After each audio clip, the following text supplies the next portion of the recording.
Hey guys, Luke with Iron Trail.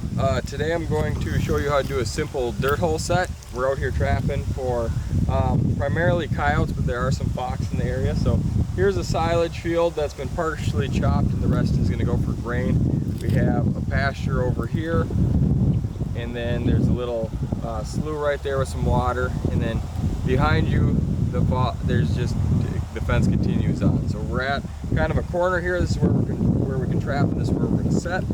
So starting out with the dirt hole set, just want a little backing. Doesn't have to be huge, but in this case we're just gonna kind of run this, tuck it in here,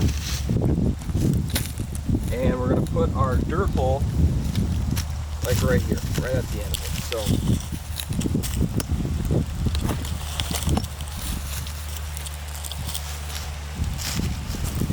it. And you don't want like a huge backing. You know, this is plenty big for cem post or anything like that. So right here we have a brand new MB550. The first year that I do it, I don't wax them, or I don't dye them, I just wax them. So this thing, all it's done is the super stake's been connected and it's been waxed. That's what we're using.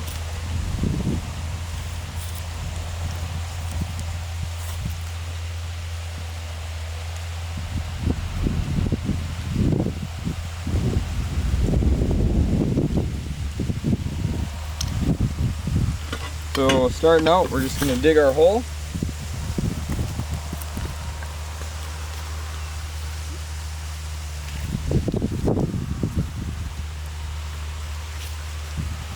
I like to get the hole deep. This is pretty hard ground here. Really hard ground, but we'll try and get the best we can.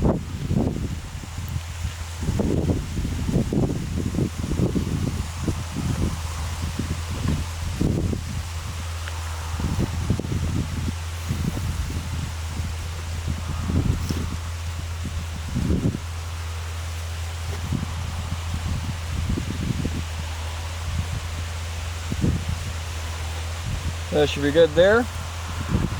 And at this point I like to just kind of scrape up the dirt I dug, put it in my sifter and set it off to the side. And when we're setting here, I'd rather have my backing higher. Say my trap bed's going to be right here. I like to have my backing a little bit higher so that the coyote's kind of working up versus looking down. And then I'm going to dig my hole for my trap bed, just like this, then offset about this. So I want my pan kind of to be right here.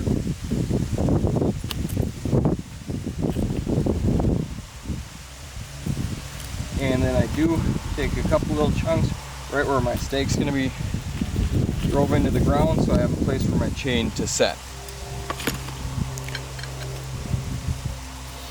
And these super stakes, if you haven't used these chained stakes, they are the ticket. Last forever.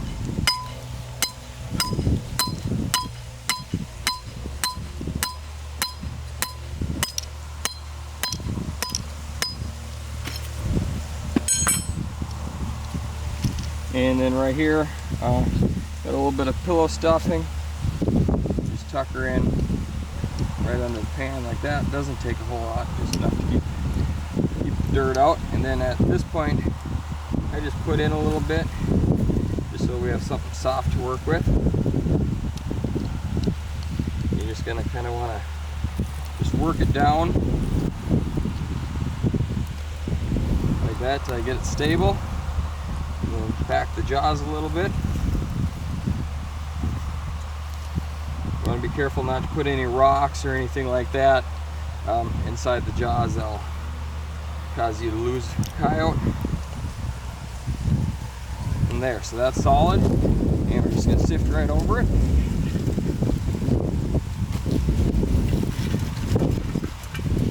And then I'm just going to kind of use that up there. Kind of blend it in like that.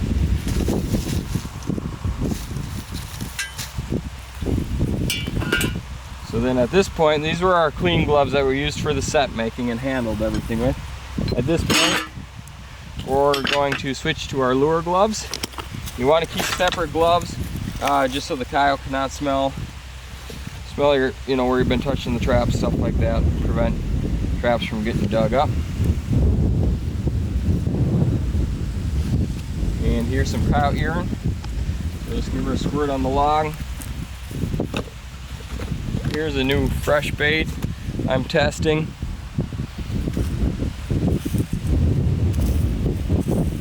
Don't have a name for it or anything, but when we do, I'll put it in the comments or something like that. And then just take the bait, go down the hole, shove her in there deep. You can shove, you know, some grass or something to kind of cover it so they can't see it, so it keeps them interested. And then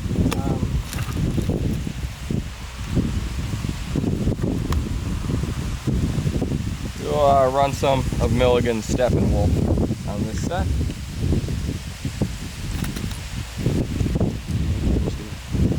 Chuck her under there. Yeah, that's all I do. Don't overcomplicate it. Keep it simple. And we'll check her later.